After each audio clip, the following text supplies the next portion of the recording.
누가복음 15장. 많은 세리들과 죄인들이 말씀을 들으려고 예수님께 가까이 나왔습니다. 바리새파 사람들과 율법학자들이 수군거리기 시작했습니다. 이 사람이 죄인들을 받아들이고 함께 먹기까지 한다. 그러자 예수님께서 그들에게 이 비유를 말씀하셨습니다. 너희 중에 어느 사람이 양 100마리가 있는데 그 가운데 한 마리를 잃었다고 하자. 그러면 그는 99마리의 양을 들판에 남겨두고 잃은 양을 찾을 때까지 찾아다닐 것이 아니냐. 그리고 양을 찾으면 양을 어깨에 메고 기뻐할 것이다. 집으로 돌아오는 길에 친구들과 이웃을 불러 말할 것이다. 함께 기뻐하자. 잃었던 양을 찾았다. 내가 너희에게 말한다. 하늘에서는 회개할 필요 없는 99명의 의인보다 회개하는 죄인 1명을 두고 더 기뻐할 것이다. 어떤 여자가 10개의 드라크마를 가지고 있다가 하나를 잃어버렸다고 하자. 그러면 등불을 켜고 온 집안을 쓸며 찾을 때까지 자세히 뒤지지 않겠느냐? 그러다 찾으면 친구들과 이웃들을 불러 말할 것이다. 나와 함께 기뻐하자. 잃었던 드라크마를 찾았다. 내가 너희에게 말한다. 이처럼 회개하는 죄인 한 사람을 두고 하나님의 천사들이 크게 기뻐할 것이다. 예수님께서 말씀하셨습니다. 어떤 사람에게 2 아들이 있었다. 그런데 작은 아들이 아버지에게 말했다. 아버지, 제가 받을 몫의 재산을 주십시오. 그러자 아버지는 재산을 2 아들에게 나누어 주었다. 며칠 뒤에 작은 아들은 모든 재산을 모아서 먼 마을로 떠나버렸다. 거기서 그는 방탕한 생활을 하다가 재산을 다 날려버렸다. 모든 것을 다 써버렸을 때 그 마을에 큰 흉년이 들었다. 그래서 그는 아주 가난하게 되었다. 그는 그 마을에 사는 한 사람에게 가서 더부살이를 하였다. 집주인은 그를 들판으로 보내 돼지를 치게 하였다. 그는 돼지가 먹는 쥐엄나무 열매를 먹어 배를 채우고 싶은 마음이 간절했다. 그러나 주는 사람이 없었다. 그제서야 그는 제정신이 들어 말했다. 내 아버지의 품꾼들에게는 양식이 풍족하여 먹고도 남는데 나는 여기서 굶어 죽는구나. 일어나 아버지께 돌아가 말해야겠다. 아버지, 저는 하나님과 아버지 앞에 죄를 지었습니다. 저는 더 이상 아버지의 아들이라고 불릴 자격이 없습니다. 저를 아버지의 품꾼 가운데 하나로 여기십시오. 그 아들은 일어나 아버지에게로 갔다. 그 아들이 아직 먼 거리에 있는데 아버지가 그를 보고 불쌍히 여겨 달려가 아들을 끌어안고 입을 맞추었다. 아들이 아버지에게 말하였다. 아버지, 저는 하나님과 아버지 앞에 죄를 지었습니다. 저는 아버지의 아들이라고 불릴 자격이 없습니다. 그러나 아버지는 종들에게 말했다. 서둘러 가장 좋은 옷을 가져와서 아들에게 입혀라. 또 손가락에 반지를 끼워주고 발에 신발을 신겨라. 그리고 살진 송아지를 끌고 와서 잡아라. 우리가 함께 먹고 즐기자. 내 아들이 죽었다가 다시 살아났고 잃어버렸다가 다시 찾았다. 그래서 그들은 함께 즐기기 시작했다. 그때 큰 아들은 밭에 있었다. 그가 돌아와 집 가까이 다가왔을 때 음악 소리와 춤추는 소리를 들었다. 그는 종 하나를 불러 무슨 일인지를 물어보았다. 종이 아우님이 돌아오셨습니다. 무사히 건강하게 아우님이 돌아왔기 때문에 주인 어른께서 살진 송아지를 잡았습니다. 하고 대답했다. 큰아들은 화가 나서 집에 들어가려고 하지 않았다. 그의 아버지가 밖으로 나와 큰아들을 달랬다. 큰아들은 아버지에게 말했다. 보십시오. 저는 수년 동안 아버지를 섬겨왔습니다. 그리고 한 번도 아버지의 명을 어기지 않았습니다. 그런데 아버지께서는 한 번도 저를 위해서 친구들과 즐기라고 염소 새끼 1마리도 주신 일이 없었습니다. 그런데 창녀들과 함께 아버지의 재산을 다 써버린 아들이 집에 돌아오니까 아버지께서 그를 위해 살진 송아지를 잡으셨습니다. 아버지가 그에게 말했다. 아들아, 너는 언제나 나와 함께 있었으니 내가 가진 모든 것이 내 것이 아니냐. 내 동생은 죽었다가 다시 살아났고 잃었다가 다시 찾았으니 우리가 즐거워하고 기뻐해야 하지 않겠느냐? 누가복음 16장. 예수님께서 제자들에게 또 말씀하셨습니다. 어떤 부자에게 재산을 관리하는 일꾼이 있었는데 이 일꾼이 재산을 낭비한다는 소문이 들렸다. 그래서 그를 불러다가 말했다. 내가 자네에 관해 들은 소문이 어찌된 일인가? 더 이상 자네를 일꾼으로 쓸 수 없으니 자네의 일을 정리해 주게. 그러자 그 일꾼은 속으로 생각했다. 주인이 내 일을 빼앗으니 어떻게 해야 하나? 땅을 파자니 힘이 없고 구걸을 하자니 창피한 노릇이구나. 내가 할 일을 알았다. 내가 이 자리에서 물러날 때 사람들이 나를 집으로 맞이하게 만들어야겠다. 그 일꾼은 주인에게 빚진 사람들을 하나씩 불렀다. 첫째 사람에게 물었다. 주인에게 빚진 것이 얼마요? 그가 올리브 기름 100마리오라고 대답하자 그 일꾼이 말했다. 당신의 문서가 여기 있으니 어서 앉아서 50마리라고 적으시오. 또 다른 사람에게 그가 진 빚이 얼마냐고 물었다. 밀 100섬이오라고 대답하자 그 일꾼이 말했다. 당신의 문서가 여기 있으니 80섬이라고 적으시오. 주인이 그 불의한 일꾼이 슬기롭게 행동하는 것을 보고 그를 칭찬하였다. 이 시대의 아들들이 자기 일을 처리하는 데 있어서는 빛의 자녀들보다 더 슬기롭다. 내가 너희에게 말한다. 불의한 재물로 친구를 사귀어라. 그러면 그 재물이 없어질 때 그들이 너희를 영원한 곳으로 맞아들일 것이다. 아주 작은 일에 충실한 사람은 많은 것에도 충실하다. 아주 작은 일에 충실하지 못한 사람은 많은 것에도 충실하지 못하다. 그러므로 너희가 불의한 재물에도 충실하지 못하면 누가 참된 것을 너희에게 맡기겠느냐? 너희가 다른 사람의 것에 충실하지 못하면 누가 너희 몫을 너희에게 주겠느냐? 그 어떤 종도 두 주인을 섬길 수 없다. 한 편을 미워하고 다른 편을 사랑하든지 아니면 한 편에게는 충성을 하고 다른 편은 무시하든지 할 것이다. 너희는 하나님과 재물을 함께 섬길 수 없다. 돈을 좋아하는 바리새파 사람들이 이 모든 것들을 들었습니다. 그리고 예수님을 비웃었습니다. 예수님께서 이들에게 말씀하셨습니다. 너희는 사람들 앞에서 스스로를 의롭다고 한다. 그러나 하나님께서 너희의 마음을 아신다. 사람에게 존경을 받는 것이 하나님께는 미움을 받는 것이다. 율법과 예언자의 때는 요한까지이다. 그러나 요한 이후부터는 하나님 나라의 복음이 전파된다. 모든 사람이 그 나라에 들어가려고 힘쓰고 있다. 율법의 작은 글자 하나가 떨어져 나가는 것보다 하늘과 땅이 없어지는 것이 더 쉬울 것이다. 자기 아내와 이혼하고 다른 여자와 결혼하는 사람은 누구나 간음죄를 짓는 것이다. 남편과 이혼한 여자와 결혼하는 사람도 간음죄를 짓는 것이다. 예수님께서 말씀하셨습니다. 어떤 부자가 있었다. 이 사람은 언제나 가장 비싼 옷을 입고 매일 호화스럽게 살았다. 한편 그 집 대문 앞에는 나사로라는 한 가난한 사람이 누워 있었는데 몸에는 부스럼투성이었다. 그가 부자의 식탁에서 떨어지는 부스러기로 줄인 배를 채우기를 원했다. 심지어 개들이 와서 그의 부스럼을 핥았다.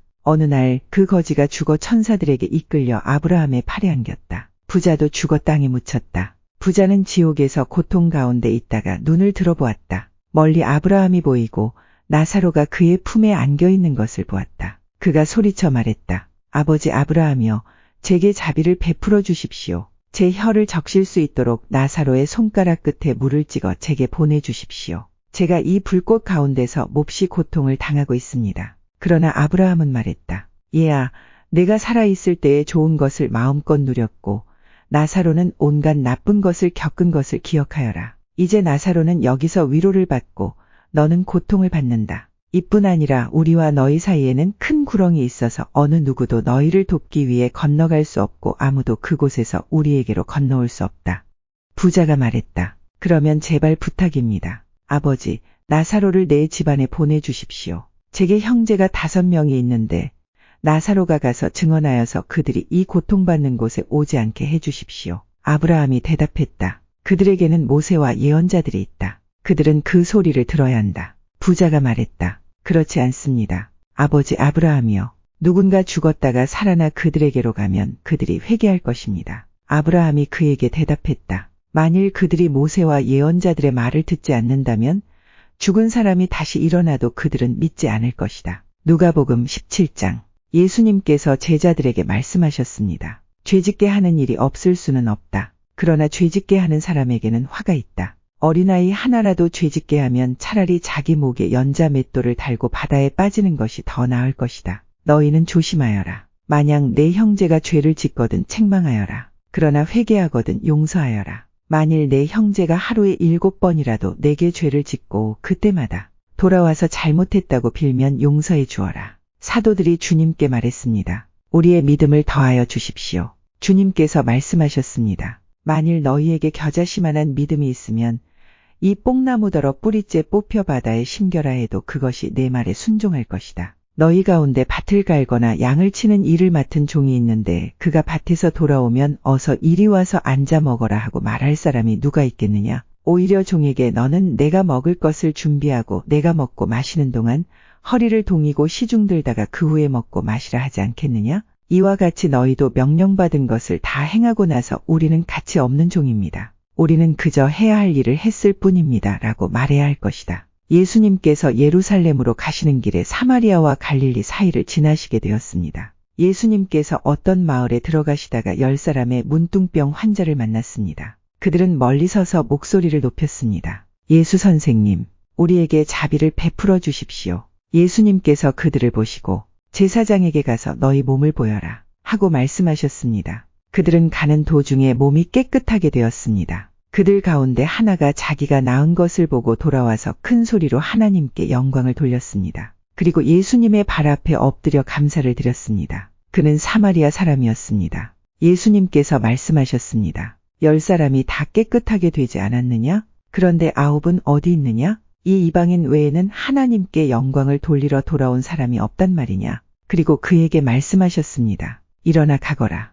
내 믿음이 너를 낫게 하였다. 바리새파 사람들이 하나님 나라가 언제 오는지에 대하여 물으니 예수님께서 대답하셨습니다. 하나님 나라는 볼 수 있는 모습으로 오는 것이 아니다. 또 보아라. 하나님 나라가 여기 있다. 저기 있다라고 말할 수도 없다. 왜냐하면 하나님 나라가 너희 가운데 있기 때문이다. 예수님께서 제자들에게 말씀하셨습니다. 너희가 인자의 날을 단 하루만이라도 보고 싶어 해도 보지 못할 때가 올 것이다. 또 사람들이 보아라. 여기 있다. 저기 있다 하여도 너희는 그들을 따라 나서거나 찾지 마라. 마치 번개가 하늘 이편에서 번쩍하여 하늘 저편으로 비치듯이 인자도 자기의 날에 그와 같을 것이다. 그러나 인자가 먼저 많은 고난을 당하고 이 세대 사람들에게 배척을 받아야 한다. 마치 노아의 시대처럼 인자의 날도 그와 같을 것이다. 노아가 배에 들어가는 날까지 사람들은 먹고 마시며 장가가고 시집을 갔다. 그러다가 홍수가 나서 그들을 모두 멸망시켰다. 롯의 세대에도 이와 같은 일이 있었다.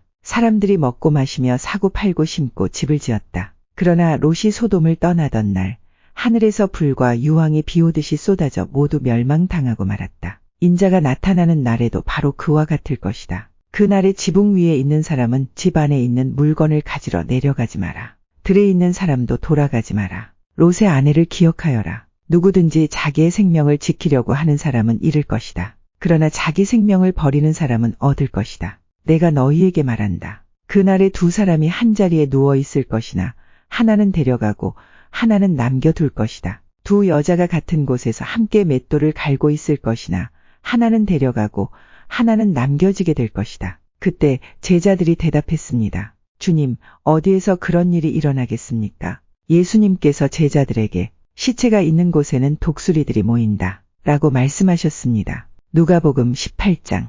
예수님께서 언제나 기도하고 희망을 잃지 말아야 할 것을 가르치시기 위해 제자들에게 비유를 말씀하셨습니다. 어떤 마을에 하나님을 두려워하지 않고 사람들을 무시하는 재판관이 있었다. 그 마을에 과부가 한 명 있었다. 그는 재판관을 찾아가서 말하였다. 내 원수를 갚아주십시오. 그 재판관은 한동안 그의 간청을 들어주려고 하지 않았다. 그러나 얼마 후에 속으로 중얼거렸다. 내가 하나님을 두려워하지 않고 사람을 무시하지만 이 과부가 나를 귀찮게 하니 그의 간청을 들어주어야겠다. 그렇지 않으면 계속 와서 나를 괴롭힐 것이다. 주께서 말씀하셨습니다. 이 불의한 재판관이 말한 것을 들으라. 하나님께서 밤낮 부르짖는 하나님의 선택된 백성들의 간청을 듣지 않으시고 오랫동안 미루시겠느냐? 내가 너희에게 말한다. 하나님께서 속히 그의 백성들에게 정의를 베푸실 것이다. 그러나 인자가 올 때 이 세상에서 이 믿음을 발견할 수 있겠느냐? 자기가 의롭다고 생각하고 다른 사람을 멸시하는 사람들에게 예수님께서 이런 비유를 말씀하셨습니다. 두 사람이 기도하려고 성전에 올라갔는데 하나는 바리새파 사람이고 하나는 세리였다. 바리새파 사람이 서서 이렇게 기도하였다. 하나님, 저는 다른 사람 즉 사기꾼, 죄인, 간음을 행하는 자와 같지 않고 이 세리와 같지 않은 것에 감사를 드립니다. 저는 일주일에 2번씩 금식하며 모든 수입의 11조를 바칩니다. 한편 세리는 멀리 서서 감히 눈을 들어 하늘을 보지도 못하고 다만 가슴을 치며 말했다. 하나님, 이 죄인을 불쌍히 여겨주십시오. 내가 너희에게 말한다. 이 사람이 저 바리새파 사람보다 의롭다는 인정을 받고 집으로 돌아갔다. 누구든지 자기를 높이는 사람은 낮아지고 자기를 낮추는 사람은 높아질 것이다. 사람들이 예수님께서 만져주시기를 원하여 어린아이들을 데리고 왔습니다. 제자들이 이를 보고 그들을 꾸짖었습니다. 그러나 예수님께서 그들을 부르시고 말씀하셨습니다. 어린아이들이 내게로 오는 것을 막지 마라. 하나님 나라는 이런 어린아이들의 것이다. 내가 진정으로 너희에게 말한다. 어린아이와 같이 하나님 나라를 받아들이지 않는 사람은 하나님 나라에 들어갈 수 없다. 어떤 지도자가 예수님께 선한 선생님, 영생을 얻으려면 무엇을 해야 합니까? 라고 물었습니다. 예수님께서 대답하셨습니다. 왜 나를 선하다고 하느냐? 선한 분은 오직 하나님 한 분뿐이시다. 너는 계명들을 알고 있다. 간음하지 마라. 살인하지 마라. 도둑질하지 마라. 거짓 증언하지 마라. 내 아버지와 어머니를 공경하여라. 그가 대답했습니다. 이 모든 것을 저는 어려서부터 다 지켜왔습니다. 예수님께서 이 말을 들으시고 그에게 말씀하셨습니다. 내게 아직도 부족한 것이 하나 있다. 내 재산을 다 팔아 가난한 사람들에게 나누어 주어라. 그러면 하늘에서 보화를 얻을 것이다. 그리고 와서 나를 따르라. 이 말씀을 듣고 그는 몹시 근심하였습니다. 왜냐하면 그는 큰 부자였기 때문입니다. 예수님께서 그를 보시며 말씀하셨습니다. 부자가 하나님 나라에 들어가는 것이 참으로 어렵다. 부자가 하나님 나라에 들어가는 것보다 낙타가 바늘 구멍으로 지나가는 것이 더 쉽다. 사람들이 이 말씀을 듣고 말했습니다. 그렇다면 누가 구원받을 수 있겠습니까? 예수님께서 말씀하셨습니다. 사람으로는 할 수 없는 것을 하나님께서는 하실 수 있다. 그때 베드로가 말했습니다. 우리는 모든 것을 버리고 주님을 따랐습니다. 예수님께서 제자들에게 말씀하셨습니다. 내가 진정으로 너희에게 말한다. 하나님 나라를 위해 집이나 아내나 형제나 부모나 자녀를 버린 사람은 이 세상에서 여러 배로 받을 것이요 또한 오는 세상에서 영생을 얻을 것이다. 예수님께서 12 제자를 따로 부르시고 말씀하셨습니다. 보아라, 우리는 예루살렘으로 올라간다. 인자에 대하여 예언자들이 기록한 모든 일이 이루어질 것이다. 인자가 이방인들에게 넘겨져 조롱을 당하고 모욕을 당하며 침뱉음을 당할 것이다. 그리고 이방인들이 인자를 채찍질한 후 죽일 것이다. 그러나 3일 만에 다시 살아날 것이다. 그러나 제자들은 이 말씀을 하나도 이해하지 못하였습니다. 이 말씀의 뜻이 감추어져 있어서 제자들은 예수님이 하시는 말씀을 이해하지 못하였습니다. 예수님께서 여리고에 가까이 가셨을 때였습니다. 어떤 보지 못하는 사람이 길가에 앉아 구걸하고 있었습니다. 많은 사람들이 지나가는 소리를 듣고 그가 무슨 일인지 물었습니다. 사람들이 나사렛 예수님이 지나가신다고 말해 주었습니다. 그러자 그는 큰 소리로 외쳤습니다. 다윗의 자손 예수님, 제게 자비를 베풀어 주십시오. 앞서 가던 사람들이 그를 엄히 꾸짖으며 조용히 하라고 했습니다. 그러나 그는 더욱 큰 소리로 외쳤습니다. 다윗의 자손이여, 제게 자비를 베풀어 주십시오. 예수님께서 걸음을 멈추시고 그를 데려오라고 명하셨습니다. 그가 가까이 왔을 때 예수님께서 물으셨습니다. 무엇을 해 주기를 원하느냐? 그러자 그가 대답했습니다. 주님, 다시 보기를 원합니다. 예수님께서 그에게 말씀하셨습니다. 눈을 떠보아라. 내 믿음이 너를 낫게 하였다. 그 즉시 그가 눈을 뜨고 예수님을 따르며 하나님께 영광을 돌렸습니다. 모든 사람들이 이것을 보고 하나님께 찬양을 드렸습니다. 누가복음 19장. 예수님께서 여리고에 들어가 거리를 지나시는 중이었습니다. 여리고에는 삭개오라는 사람이 있었습니다. 그는 세리장이었고 부자였습니다. 삭개오는 예수님이 어떤 분인지 보려고 하였으나 사람들 때문에 볼 수 없었습니다. 그는 키가 작았던 것입니다. 그는 예수님을 보려고 앞서 달려가서 뽕나무에 올라갔습니다. 왜냐하면 예수님께서 그 길을 지나실 것이었기 때문입니다. 예수님께서 그곳에 이르러 위를 쳐다보시고 삭개오에게 말씀하셨습니다. 삭개오야, 어서 내려오너라. 오늘 내가 내 집에서 묵어야겠다. 삭개오가 빨리 내려와 예수님을 기쁘게 맞이했습니다. 사람들이 이것을 보고 모두 수군거렸습니다. 저 사람이 죄인의 집에 묵으려고 들어갔다. 삭개오가 서서 주님께 말씀드렸습니다. 주님, 제 재산의 절반을 가난한 사람들에게 주겠습니다. 그리고 제가 남의 것을 속여 얻은 것이 있으면 4배로 갚겠습니다. 예수님께서 삭개오에게 말씀하셨습니다. 오늘 이 집에 구원이 찾아왔다. 이 사람도 아브라함의 자손이다. 인자는 잃어버린 사람을 찾아 구원하러 왔다. 사람들이 예수님의 말씀을 듣고 있을 때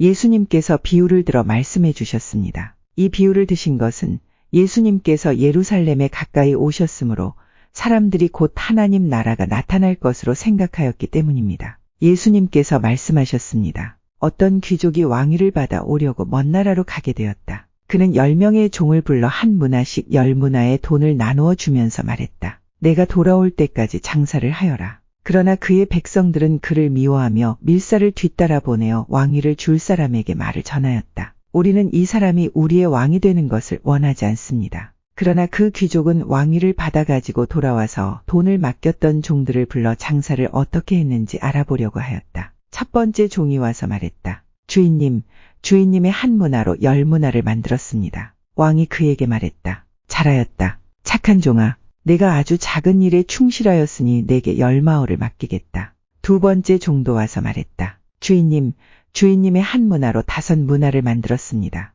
왕이 그에게도 말했다. 내게는 5마을을 맡기겠다. 그런데 또 다른 종이 와서 이렇게 말하였다. 주인님, 주인님의 돈을 보십시오. 내가 이것을 수건에 싸두었습니다. 주인님은 엄하신 분이라 제가 주인님을 두려워하여 그렇게 했습니다. 주인님은 맡기지 않은 것을 가져가고 심지도 않은 것을 거둬들이십니다. 그러자 주인이 그에게 말하였다. 이 약한 종아, 내가 한 말로 너를 판단하겠다. 너는 내가 맡기지 않은 것을 가져가고 심지도 않은 것을 거둬들이는 엄한 사람으로 알았느냐? 그렇다면 왜 내 돈을 은행에 맡겨 내가 돌아왔을 때 이자와 원금을 받게 하지 않았느냐? 그리고서 주인은 곁에 선 사람들에게 말했다. 저에게 있는 문화를 빼앗아 10문화 가진 사람에게 주어라. 그러자 사람들이 말했다. 주인님, 그에게는 이미 10문화가 있습니다. 내가 너희에게 말한다. 있는 사람은 더 받을 것이고 없는 사람은 있는 것마저 빼앗길 것이다. 그리고 내가 왕이 되는 것을 원치 않던 내 원수들을 끌어다가 내 앞에서 죽여라.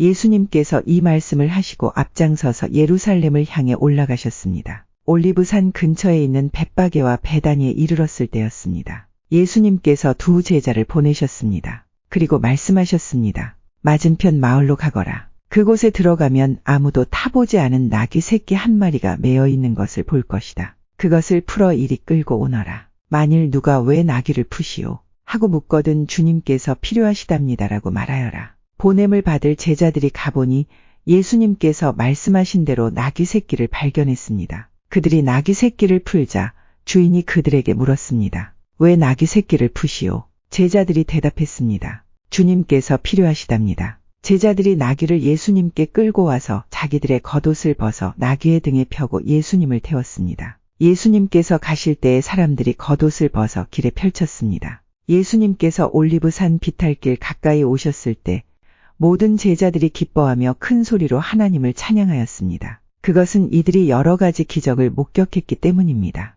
주님의 이름으로 오시는 왕에게 복이 있다. 하늘에는 평화, 가장 높은 곳에는 영광. 그러자 사람들 사이에 있던 몇몇 바리새파 사람들이 예수님께 말했습니다. 선생님, 제자들을 꾸짖으십시오. 예수님께서 대답하셨습니다. 내가 너희에게 말한다. 이 사람들이 잠잠하면 돌들이 소리를 지를 것이다. 예수님께서 예루살렘에 가까이 오셔서 그 도시를 바라보시고 눈물을 흘리셨습니다. 그리고 말씀하셨습니다. 오늘 내가 평화의 길을 알았더라면 좋았을 텐데 그러나 지금은 이것이 너에게 감춰져 있다. 내 원수들이 너를 향해 흙덩이를 쌓고 너를 에워싸고 사방으로 포위할 때가 올 것이다. 그리고 너를 짓밟고 너와 함께한 내 자녀들도 짓밟을 것이다. 또한 돌 위에 다른 돌 하나라도 남지 않게 할 것이다. 이는 하나님께서 찾아온 때를 내가 깨닫지 못했기 때문이다. 예수님께서 성전에 들어가 장사하는 사람들을 내쫓기 시작하셨습니다. 그리고 그들에게 말씀하셨습니다. 내 집은 기도하는 집이다 라고 성경에 쓰여 있는데 너희는 이 집을 강도의 소굴로 만들었다.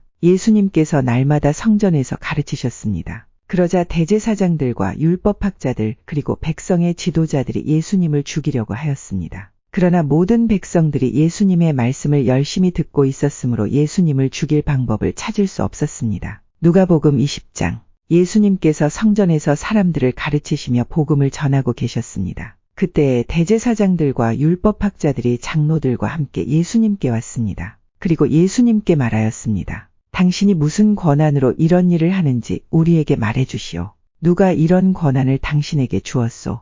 예수님께서 그들에게 대답하셨습니다. 나도 한 가지 물어보겠다. 내게 말하여라. 요한의 세례가 하늘로부터 왔느냐 아니면 사람에게서 왔느냐? 그들이 서로 의논하여 말했습니다. 만일 우리가 하늘로부터 왔다고 말하면 왜 그를 믿지 않았느냐고 할 것이다. 그렇다고 사람에게서 왔다고 말하면 모든 백성들이 요한을 예언자로 확신하고 있으므로 우리를 돌로 칠 것이다. 그래서 그들은 어디서 왔는지 모르겠다고 대답하였습니다. 예수님께서 그들에게 나도 무슨 권한으로 이런 일을 하는지 말하지 않겠다 하고 말씀하셨습니다. 예수님께서 사람들에게 이런 비유를 말씀하셨습니다. 어떤 사람이 포도원을 만들어 농부들에게 세를 주고 오랫동안 여행을 갔다. 포도철이 되어 그 사람은 포도원의 수확 중에서 얼마를 거두려고 종 하나를 농부들에게 보냈다. 그러나 포도원 농부들은 그를 때리고 빈손으로 돌려보냈다. 주인은 다른 종을 보냈다. 그러나 그 종도 때리고 온갖 모욕을 주고 빈손으로 돌려보냈다. 주인은 3번째 종을 보냈다. 이 종에게도 농부들이 상처를 입혀 쫓아내었다. 포도원 주인은 말했다. 어떻게 할까? 내 사랑하는 아들을 보내야겠다. 아마도 내 아들은 존경할 것이다. 포도원 농부들이 그를 보고 서로 의논했다. 이 사람은 상속자다. 이 사람을 죽여 유산을 우리가 가로채자. 그들은 아들을 포도원 밖으로 끌어내어 죽였다. 그러면 포도원 주인이 농부들을 어떻게 하겠느냐? 그가 돌아와 포도원 농부들을 죽이고 포도원을 다른 사람들에게 넘길 것이다. 사람들이 이 말씀을 듣고 말했습니다. 그런 일이 제발 일어나지 않았으면 좋겠습니다. 예수님께서 그들을 바라보시며 말씀하셨습니다. 그러면 건축자들이 버린 돌이 집 모퉁이의 머릿돌이 되었다고 기록된 것은 무슨 뜻이냐? 누구든지 그 돌 위에 떨어지는 사람은 부서질 것이요. 이 돌이 누구 위에 떨어지든지 그를 가루로 만들 것이다. 율법학자들과 대제사장들이 예수님께서 비유를 자기들을 빗대어 하신 말씀인 줄 알았습니다. 그래서 즉시 예수님을 잡기를 바랐으나 사람들을 두려워하였습니다. 율법학자와 대제사장들은 예수님을 지켜보았습니다. 그리고 의로운 사람들인 척 가장한 정탐꾼을 보내서 예수님께서 하시는 말씀 가운데 트집을 잡으려고 하였습니다. 그리고는 예수님을 총독에게 넘기려고 하였습니다. 이들이 예수님께 물었습니다. 선생님, 우리는 선생님이 옳게 말씀하시고 가르치시는 것을 압니다. 선생님은 차별을 하지 않으시며 진실되게 하나님의 길을 가르치시는 것을 압니다. 우리가 가이사에게 세금을 바치는 것이 옳습니까? 옳지 않습니까? 예수님께서 이들의 계략을 아시고 말씀하셨습니다. 데나리온 동전 하나를 가져오너라. 이 돈에 누구의 얼굴과 이름이 새겨져 있느냐? 그들이 대답했습니다. 가이사의 것입니다. 예수님께서 그들에게 말씀하셨습니다.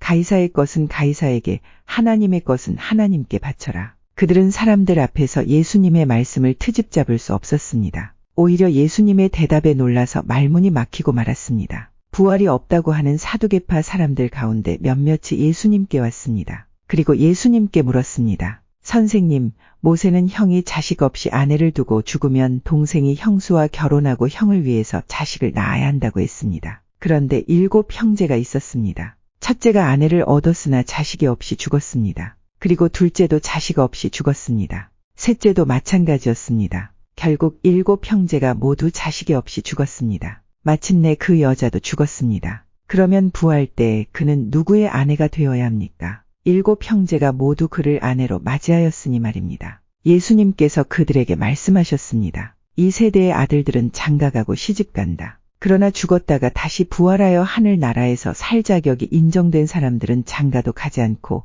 시집도 가지 않는다. 그들은 천사들과 같아서 다시 죽을 수도 없다. 그들은 부활의 아들들이므로 하나님의 자녀들이다. 죽은 사람들의 부활에 대해서는 모세도 떨기나무가 나오는 대목에서 잘 보여주었다. 모세는 주님을 아브라함의 하나님, 이삭의 하나님, 야곱의 하나님이라고 하였다. 하나님은 죽은 사람들의 하나님이 아니라 살아있는 사람들의 하나님이시다. 이들 모두는 하나님께 대하여 살아있다. 율법학자 몇 사람이 대답하였습니다. 선생님, 옳은 말씀을 하셨습니다. 사람들은 예수님께 감히 더 이상 묻지 못하였습니다. 예수님께서 그들에게 말씀하셨습니다. 사람들이 왜 그리스도를 다윗의 아들이라고 하느냐?